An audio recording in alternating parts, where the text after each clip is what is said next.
Hi, welcome back to Eclectic. Hello, this is Alina from Argentina. Today I wanted to share with you some tips and some ideas and concepts so that you can start to feel better about yourself after narcissistic abuse. I would appreciate if you can share this video with all this information to people that may benefit from it and that you think that might need it.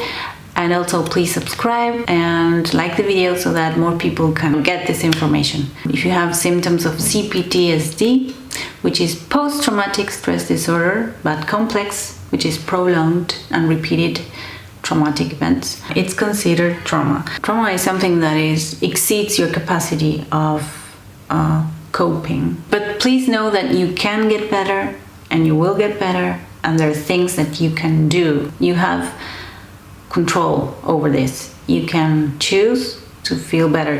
There are things that I will give you today that will make you feel good instantly. Trauma sits in the body, okay? It's there. And the body talks to you through aches, pains, twitches. Trust your body. That would be my first thing, listen to it. Be attuned to your body, your capacity to connect with your body, okay? It's very important. That's a huge concept that, there are theories about that, and there are techniques that are used in therapy to help you with that. For example, fibromyalgia and trauma are correlated, okay? They have a positive correlation. There are a lot of cases of fibromyalgia in people that have suffered trauma, and that will be understood from a somatic point of view as the way the body shuts down, right? Or the freeze response. It's as if the body is saying, that's it, this is the last thing, like hopelessness. Trauma is exactly in the body, Your nervous system is a mess after narcissistic abuse, for example, because your alarm systems are going on at times that nothing is happening and everything is okay. For example, with anxiety, awareness, mindfulness, and your breath. Breathe, okay? The breath. I'm going to teach you one technique, which is super easy. It's something that you do naturally, but I want you to bring it up every time you feel overwhelmed or anxious, and when you're feeling triggers or flashbacks, which is another concept that I'm going to make a video about that separate from this one, where I explain what that is so that you can identify them easily. But anyway, so the breath is there for you all the time. Inhale in 3, fill your belly with air, and exhale in 6, let's say.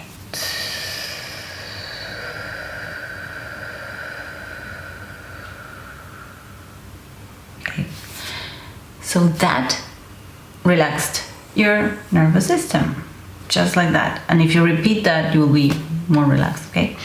So that is to show that there's a connection between your body and your nervous system and your mind and your state, okay? So this is why mindfulness is so important.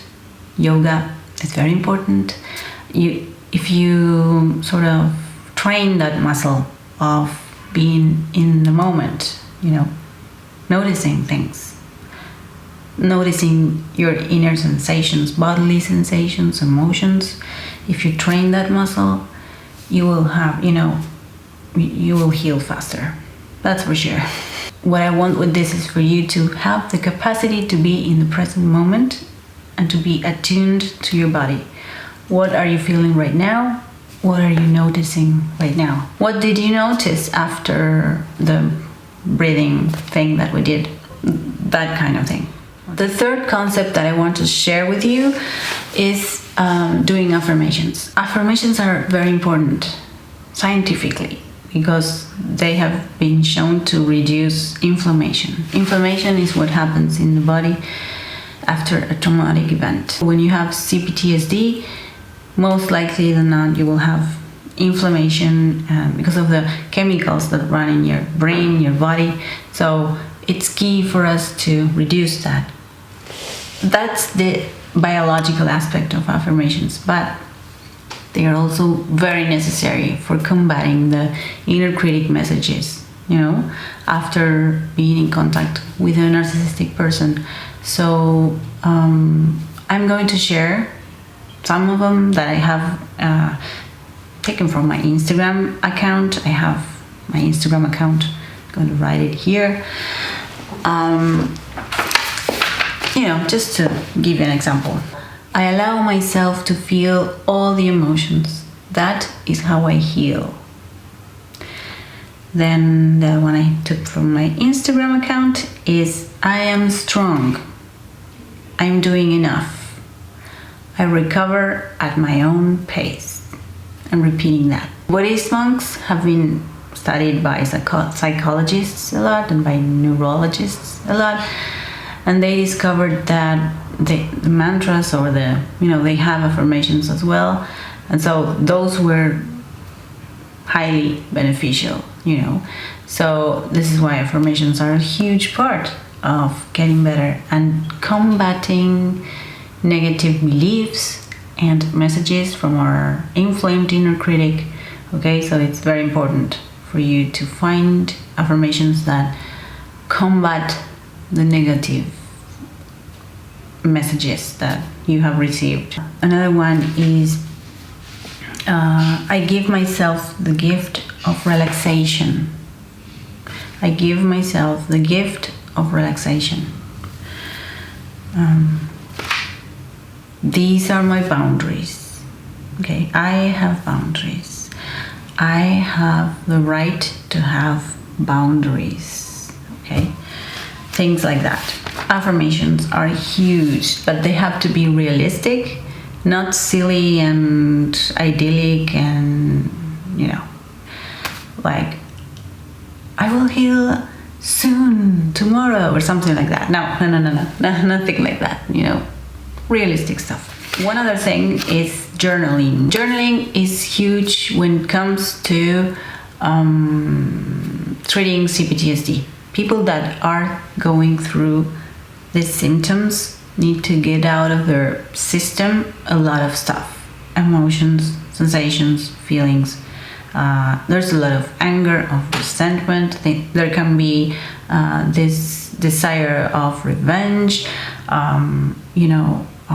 overwhelming emptiness and sadness, powerlessness. So you need to write about that. Keeping a journal is a great idea when you have CPTSD. One more thing, having CPTSD symptoms requires that you change your daily habits for the better. Okay, you need to go to bed early, wake up early, have a healthy circadian rhythm, where you are consistent in that, exercising every day if possible, doing at least a light walk or something out in nature would be great if you can. If not, you can do it inside as well, but because one of the things I'm going to say is being outside in nature and in the sun for 10 to 12 minutes a day. That's very useful. Good quality foods, a lot of greens are good for the brain, like spinach and green leaves. And protein, you will need to have protein, very balanced, healthy diet. Avoid caffeine, avoid alcohol, things that are not good for you. I always say this to my clients, think of yourself as a sort of a baby that, when babies are 6 months and they start to eat, we moms know this. You have to cook with, healthy, like, I don't know, for example, squash, okay, and things that are good for them. No salt, good sleep. You have to bathe the baby every day, and you have to keep the baby in great conditions because he or she is so fragile that she needs especially, good care. So this is the same. In CPTSD, you will need to take care of yourself as if you are a baby. Sort of keep that in mind. Like you need to, have your hours of sleep.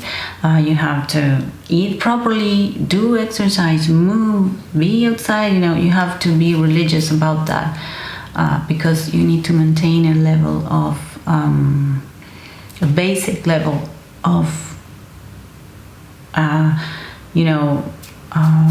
goodness, of feeling good, so that you can keep fighting these monsters that you have. Okay, you're fighting with CPTSD, so that helps a lot. It's incredibly important, and it's so important when you start feeling better physically.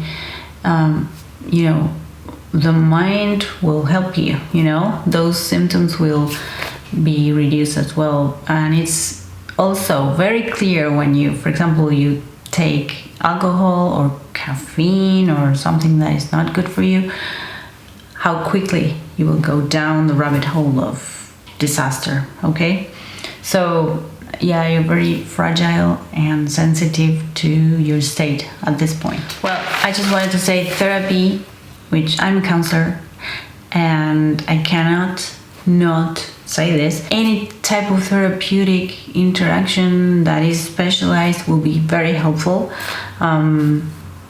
And that's something else that you can do. Also, find your people, find people that are supportive of you. If you have a friend, 1 or 2 or 3, not more, that you have people that in your family or friends or neighbors or people that really understand what you went through and what you're going through right now as a consequence of that traumatic event. Having those people that will be with you during all this, okay? And that you can call them, talk to them, and because getting better goes like this, okay? So you start feeling better and you're going like this and improving, but suddenly, you have a flashback or a trigger or something that sends you backwards. So, okay, and then you start again. So in these moments, you will need people with you. One very important thing is seeing what your flashbacks and your triggers are, and noticing what they are just is helpful, okay? When you're in a flashback, it's important for you to realize that. When you have been triggered, understand the trigger, when it started, when it finished, what happened, all that is why awareness, mindfulness, and all that will help you with this, okay? But then I'm going to make another video specifically about triggers and flashbacks, and but the idea is to integrate the experience with your body and with your mind, okay? So I'm going to link videos, and this is one about CPTSD specifically, if you want to learn more about that, that I made, I think last year. And then there's another one where I talk about, more tips for healing. But yeah, that's the basis of what you can start doing and think about, to get better. And as always, I recommend doing therapy, really, because having someone that is listening to you and that is empathic, that will non-judgmentally will help you make sense of what happened is so important, okay? So I hope this was helpful, and I will see you next week. Please subscribe to this channel as always and like the video. This will help a lot. Please share this with someone that you think will benefit from it, that may need it. This is a great way to help people. Every day, I cannot believe how many people write me, and this is a very small channel, and I have a Spanish speaking channel, and so it's kind of bigger, more people there, but it's amazing that through these videos I'm actually helping people, and so that's why I'm asking you to share these videos with people that might benefit, okay? Okay, so thank you so much for being here today, and subscribe and like the video, and I will see you next week. Bye bye.